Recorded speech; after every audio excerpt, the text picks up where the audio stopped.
Hello दोस्तों, कैसे हो आप सब। आशा करता हूँ आप सब अच्छे होंगे। तो कल हमने वर्ल्ड के दो पार्ट के बारे में डिस्कस किया था। कल वाली जो क्लास थी उसमें कि जो वर्ल्ड है उसके दो पार्ट होते हैं, एक प्लाज्मा और सेल यानी कि कोशिका या कणिकाएं। तो आज उसी को हम कंटिन्यू करते हैं। इससे पहले अगर आप चैनल पर पहली बार आए हो तो चैनल को लाइक, शेयर और सब्सक्राइब ज़रूर कीजिएगा, ताकि भविष्य में आने वाली जो भी वीडियो हैं उनका नोटिफिकेशन आप तक पहुंच जाए। तो आज हम इसी चैप्टर को आगे कंटिन्यू करते हैं। तो सबसे पहले हम जो कोशिकाएं हैं उनको डिस्कस करेंगे।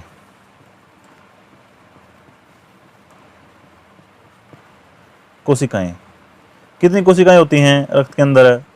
सबसे पहले तो यहीं से चालू करते हैं। RBC, number 1 RBC, number 2 WBC, number 3 platelets. RBC को हिंदी में इंग्लिश में रेड ब्लड सेल, लाल रक्त कणिका बोलते हैं। वाइट ब्लड सेल, श्वेत रक्त कोशिका, और ये प्लेटलेटस, इसको ऐसे बोलते हैं।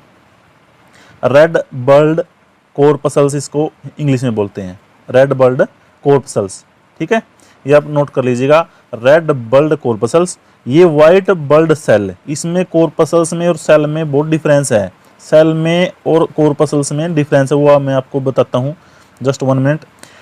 ये होता प्लेटलेटस। ठीक है, ये 3 पार्ट, ये 3 कोशिकाएं होती हैं ब्लड के अंदर। ठीक है, तो आज हम आरबीसी को कंप्लीट करने की कोशिश करेंगे। ठीक है, तो चलिए आगे करते हैं। तो आरबीसी को कंप्लीट करते हैं। सबसे पहले हम आरबीसी,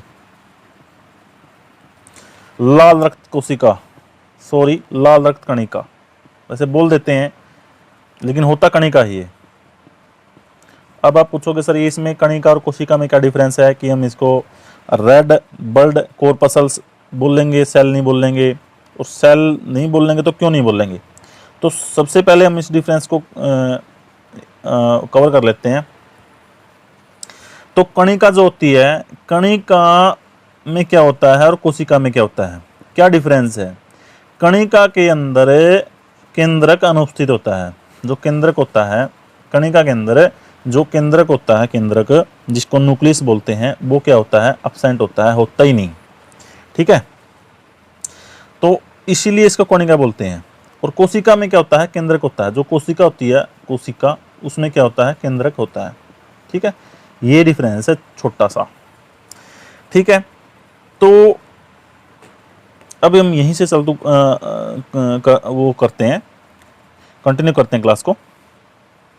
तो ये कणिका है। कणिका, इसका मतलब आप सीधी भाषा में समझ गए होंगे कि इसमें केंद्रक नहीं होता। ठीक है, और ये क्वेश्चन एग्जाम में बिल्कुल डायरेक्ट पूछा जाता है कि कौन सी सेल में केंद्रक अनुपस्थित होता है। वहां पर ऑप्शन दे दिए जाएंगे आपको, आरबीसी, डब्ल्यूबीसी, प्लेटलेटस, इनमें से कोई नहीं है, सभी। ठीक है, तो वहां कंफ्यूज हो जाते हैं और क्वेश्चन में कुछ भी नहीं है। बस यहाँ से अगर आपको डिफरेंस पता चल जाता है तो आप केंद्रक नहीं है तो ये आप हम जैसे ये यहाँ इस तरीके से इसी ऑप्शन को टिक कर देंगे। ठीक है ना, तो केंद्रक किस में एब्सेंट होता है और किस में पता, मतलब किस में एब्सेंट होता है? तो यह कोर्पसल्स है भाई, कणिका है। ये कणिका है तो कणिका में केंद्रक होता नहीं है, इसीलिए हम इसको क्या करेंगे? टिक कर देंगे और आप जो हमारा क्वेश्चन है वो ठीक हो जाएगा।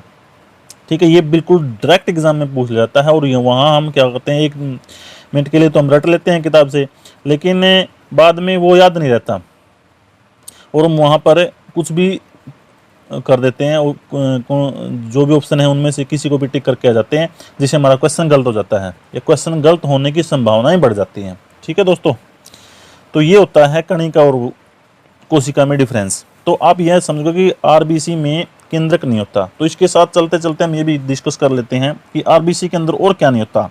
आरबीसी के अंदर और क्या नहीं होता? और माइटोकॉन्ड्रिया नहीं होता सर, माइटोकॉन्ड्रिया, सॉरी यहाँ से कर देते हैं, माइटोकॉन्ड्रिया,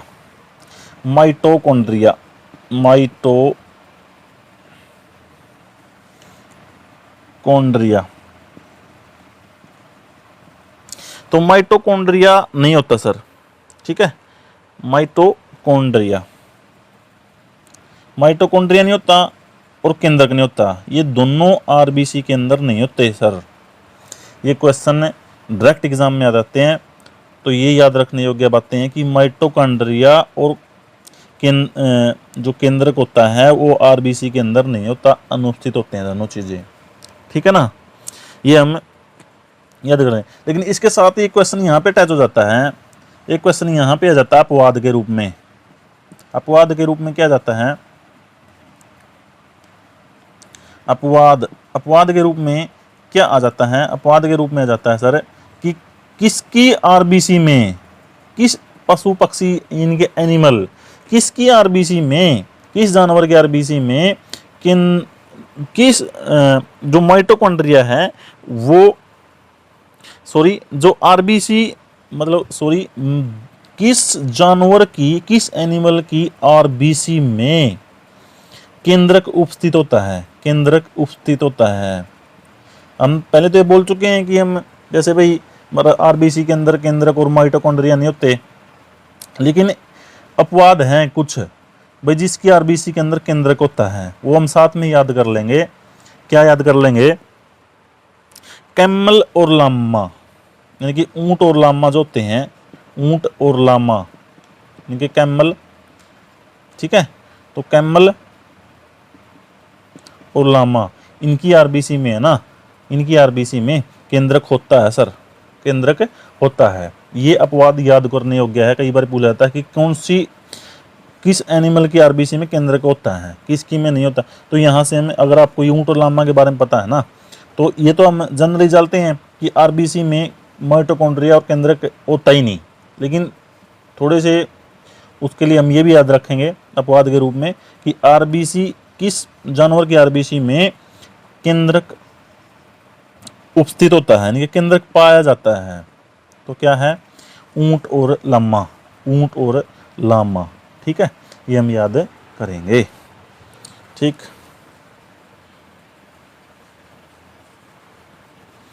ये हो गया आरबीसी के बारे में। तो आरबीसी का तो ये जो आरबीसी हैं, ये आरबीसी होती हैं ब्लड में, लेकिन ये आती कहाँ से हैं, बनती कहाँ से हैं, मैन्युफैक्चरिंग कहाँ से होती हैं, ये बनती कहाँ से हैं। हम ये जानते हैं जनरली कि अस्थि मज्जा से जो कोशिकाएं हैं वो बनती हैं, लेकिन कौन से अस्थि मज्जा से, ठीक है ना, बोन मैरो से बनती हैं, लेकिन कौन से, रेड बोन मैरो, लाल अस्थि मज्जा, बोन मैरो, बोन मैरो, लाल अस्थि मज्जा, लाल अस्थि मज्जा से ये क्या है, बनती हैं, लाल अस्थि मज्जा।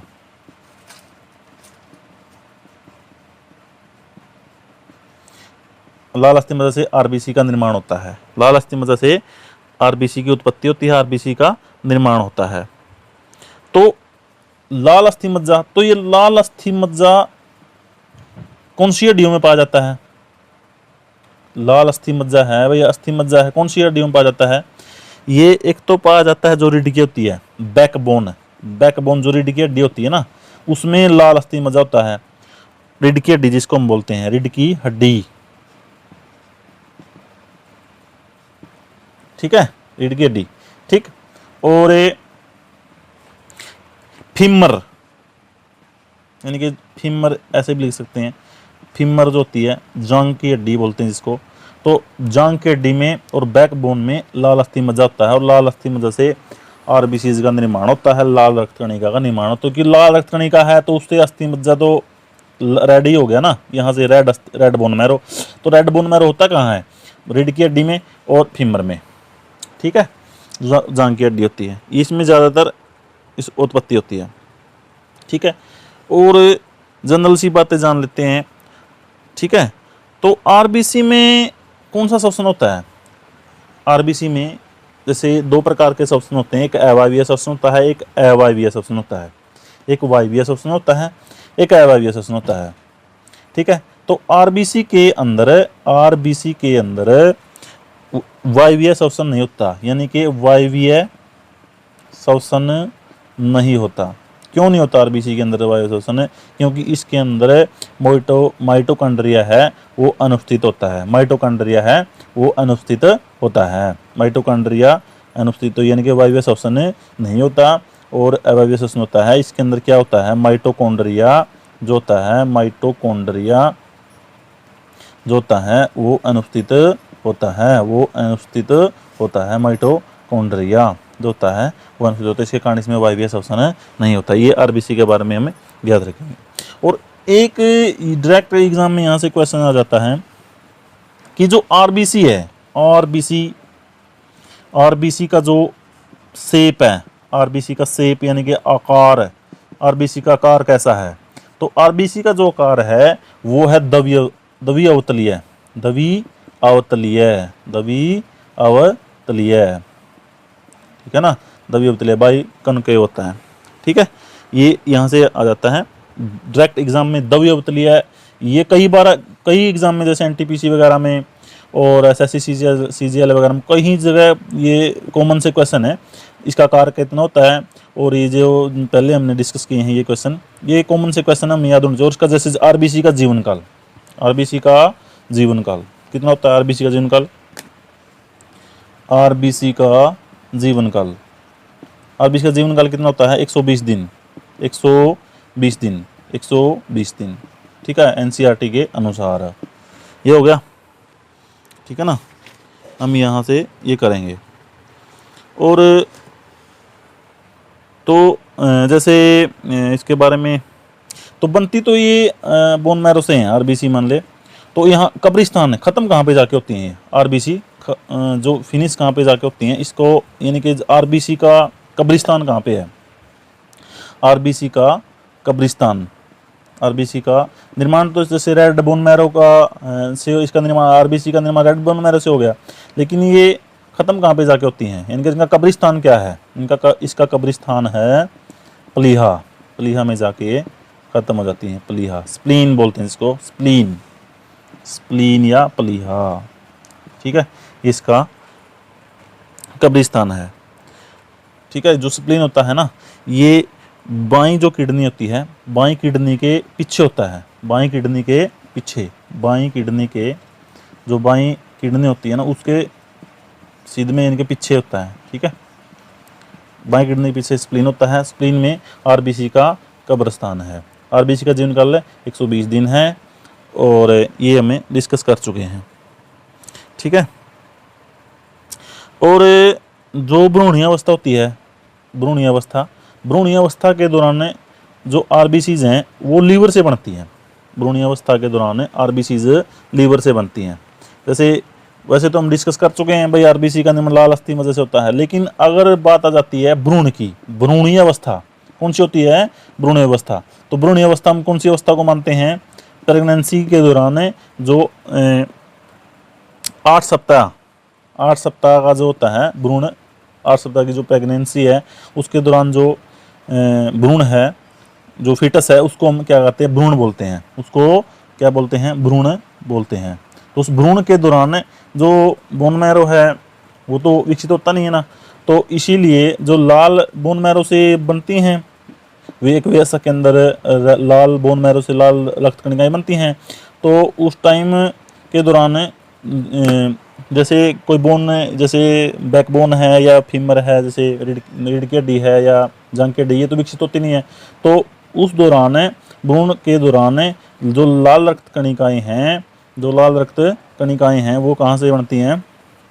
लीवर से बनती हैं, लीवर से बनती हैं, लीवर से, हमारे यकृत से बनती हैं भ्रूण के दौरान लाल रक्त कणिकाएं। ये क्वेश्चन कई बार पूछ लिया जाता है और वेरी वेरी इंपॉर्टेंट क्वेश्चन है, वेरी वेरी इंपॉर्टेंट क्वेश्चन है, ठीक है।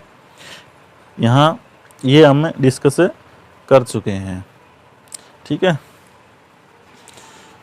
तो ये आरबीसी के बारे में हमने किया है। और आरबीसी के अंदर क्या होता है? आरबीसी के अंदर क्या होता है? आरबीसी का जो रेड रंग है वो किसकी वजह से होता है?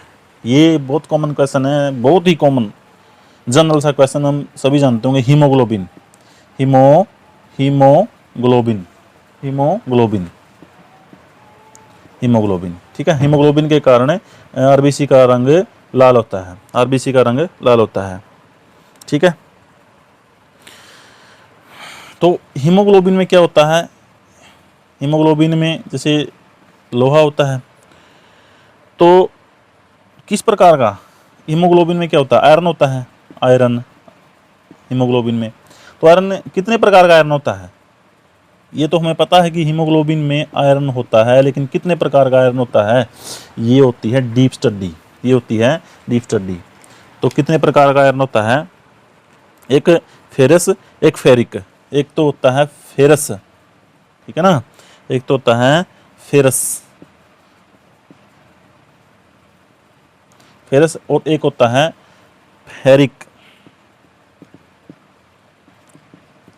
ये दो प्रकार का आयरन हीमोग्लोबिन के अंदर होता है। ठीक है, और हीमोग्लोबिन का काम क्या है, ऑक्सीजन का वाहक के रूप में कार्य करता है, ऑक्सीजन को, ठीक है, ले जाने का काम करता है। इसके बारे में ज़्यादा पढ़ने की हमें जरूरत नहीं है, ये बातें हम सब जानते हैं। तो एक क्वेश्चन रहता है आरबीसी के बारे में, जो पर्वतीय क्षेत्र में अगर हम जाते हैं, पर्वतों के ऊपर जाते हैं, पर्वतीय क्षेत्र में, तो हमारे आरबीसी का क्या होता है, घटती है कि बढ़ती हैं, आरबीसी इंक्रीज होती हैं कि डिक्रीज होती हैं, ये क्वेश्चन डायरेक्ट एग्जाम में आ जाता है। पर्वतीय क्षेत्र में जाने पर आरबीसी पर क्या प्रभाव पड़ता है, ये ऐसे आ जाता है। तो पर्वतीय जो क्षेत्र होते हैं वहां पर जाने से आरबीसीज बढ़ जाती हैं, आरबीसीज क्या हो जाती हैं, बढ़ जाती हैं, इंक्रीज हो जाती हैं, इंक्रीज हो जाती हैं। क्योंकि क्या कारण है, पर्वतीय जो क्षेत्र होते हैं वह जाने से किडनी इरिथ्रोपोइटीन हार्मोन बनाना स्टार्ट कर देती है। ठीक है, इरिथ्रोपोइटीन हार्मोन होता है, वो बनाना स्टार्ट कर, जिससे आरबीसी की संख्या बढ़ जाती है। जो पर्वतीय क्षेत्र में हम जाते हैं ना, तो हमारी आरबीसी बढ़ जाती हैं। क्यों बढ़ जाती हैं पर्वतीय क्षेत्र में जाने से आरबीसी, क्योंकि जो वहाँ पर हमारी किडनी फंक्शनल हो जाती है, और किडनी से क्या है, इरिथ्रोपोइटीन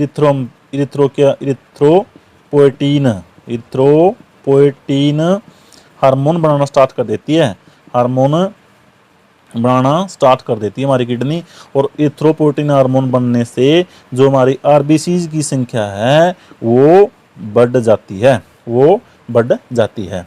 ठीक है, ये है आरबीसीज के बारे में। तो अब ये इरिथ्रोपोइटीन से हमें याद आता है कि जैसे इसका साइंटिफिक नेम क्या है, साइंटिफिक नेम आरबीसी का साइंटिफिक नेम, आरबीसी का साइंटिफिक नेम। ठीक है, आरबी पर्वतीय क्षेत्र जानने से क्या होता है, आरबीसी बढ़ जाती हैं। तो इसका साइंटिफिक नेम क्या है, वैज्ञानिक नाम बोलते हैं इसको, साइंटिफिक नेम आरबीसी का साइंटिफिक नेम क्या है, इरिथ्रोसाइट, एथ्रोसाइट,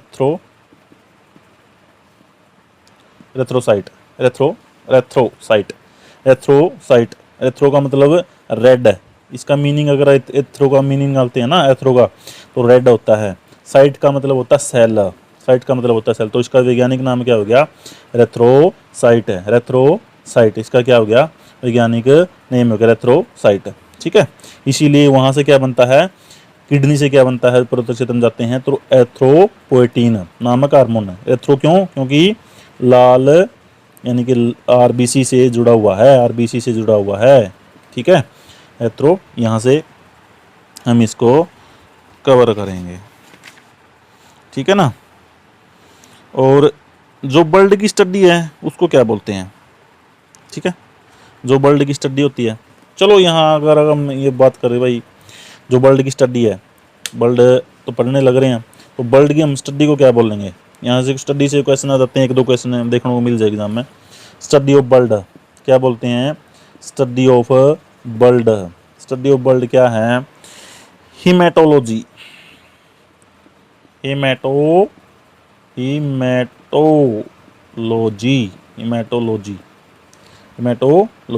ठीक है, हीमेटोलॉजी। ठीक है, ब्लड की स्टडी को क्या बोलते हैं, हीमेटोलॉजी। ठीक, तो ये हम करेंगे। और जैसे यहाँ से ये भी आ जाता है, हीमोग्लोबिन की, जो हीमोग्लोबिन होता है ना, एच बी बोलते हैं इसको, हीमोग्लोबिन, तो ये एक बॉडी के अंदर कितना होना चाहिए, एक तो ये क्वेश्चन, और ये क्रियाशील कौन सी गैस के साथ सबसे ज़्यादा क्रियाशील होता है कि ये क्वेश्चन, ठीक है ना। ये जो हीमोग्लोबिन होता है ना वो 12 से 16 ग्राम होता है, 12 से 16 ग्राम, ठीक है।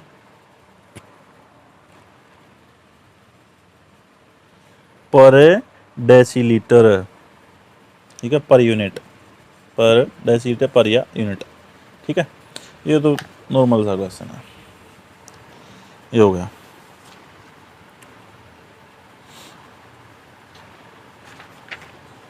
हीमोग्लोबिन क्या होता है, प्रोटीन होता है। हीमोग्लोबिन क्या होता है, प्रोटीन होता है। तो हीमोग्लोबिन कौन सी गैस के साथ सबसे अधिक क्रियाशील है, ये तो हम जानते हैं भाई। आरबीसी का रंग लाल किस वजह से होता है, हीमोग्लोबिन के कारण होता है। आरबीसी कितना ग्राम होता है, ठीक है। हीम क्यों बोलते हैं, वैसे आयरन होता है, लेकिन ये नहीं जाना था भाई आयरन कितने प्रकार का आयरन होता है, और ये भी नहीं जानते कि हीमोग्लोबिन की अधिकतम क्रियाशीलता कौन सी गैस के साथ होती है, कौन सी गैस के साथ हीमोग्लोबिन सबसे ज़्यादा क्रियाशील होता है। तो ये जान लीजिए, हीमोग्लोबिन सबसे ज़्यादा ना, हीमोग्लोबिन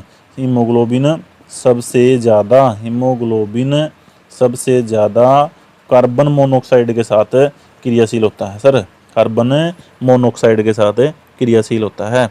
उसके बाद ऑक्सीजन के साथ क्रियाशील होता है। उसके बाद अगर बात करते हो कार्बन डाइऑक्साइड के साथ क्रियाशील होता है, ठीक है ना। उसके बाद सल्फर डाइऑक्साइड के साथ क्रियाशील होता है। तो ये सीरीज याद, मतलब सबसे ज़्यादा कार्बन मोनोऑक्साइड के साथ क्रियाशील होता है, क्रिया करता है, ठीक है ना। ये हम आरबीसी के बारे में थोड़ा सा जान गए हैं, ठीक है। ये आरबीसी के बारे में थोड़ा सा जान गए हैं, ठीक है। और अगर मैं थोड़ा सा और डिटेल में जानने की कोशिश करें आरबीसी के बारे में, तो साइंटिफिक नाम का तो हमने पता चल गया, एरिथ्रोसाइट है। तो हमारे ब्लड में होती कितनी है आरबीसीज, 1-2 नहीं होती, 2-4 ये संख्या में होती है आरबीसीज। अगर हम बात करते हैं तो आरबीसी की संख्या 0.001 ml ब्लड में 4.5 से 5 मिलियन इतने ब्लड के अंदर इतनी संख्या होती है। किसके अंदर, फीमेल, मादा के अंदर हो ये संख्या, तो 4.5 से 5 मिलियन। अगर बात करते हैं मेल की, अगर हम बात करते हैं मेल की, तो मेल के अंदर 5 से 5.5 मिलियन, ठीक है ना। ये मेल के अंदर कितने ब्लड में, 0.001 ml ब्लड के अंदर इनकी संख्या होती है, ठीक है ना। ये होता है। अगर हम टोटल बॉडी की बात कर लेते हैं, टोटल बॉडी की हम बात कर लेते हैं, तो 25 से 30 ट्रिलियन इसकी संख्या होती है जो आरबीसी होती है, ठीक है। ये हम आरबीसी के बारे में शायद इससे डिटेल में हमें ज़्यादा जाने की ज़रूरत नहीं होगी, और इससे डिटेल में क्वेश्चन आएंगे भी नहीं, ठीक है।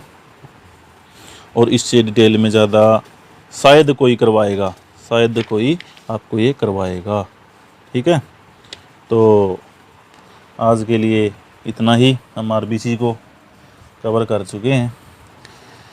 आरबीसी के बारे में इतनी ही जानकारी बहुत है, ठीक है। तो धन्यवाद। अगर इस चैनल को आपने सब्सक्राइब नहीं किया है तो कर लीजिएगा, आगे बेल आइकन को प्रेस कर लीजिएगा, ताकि आने वाली जो अगली क्लासें, लगातार कंटिन्यू क्लासें यहाँ पर आने वाली हैं, तो आपका नोटिफिकेशन आपको मिल जाए। आज की वीडियो को देखने के लिए आपका बहुत बहुत धन्यवाद। जय हिंद, जय भारत।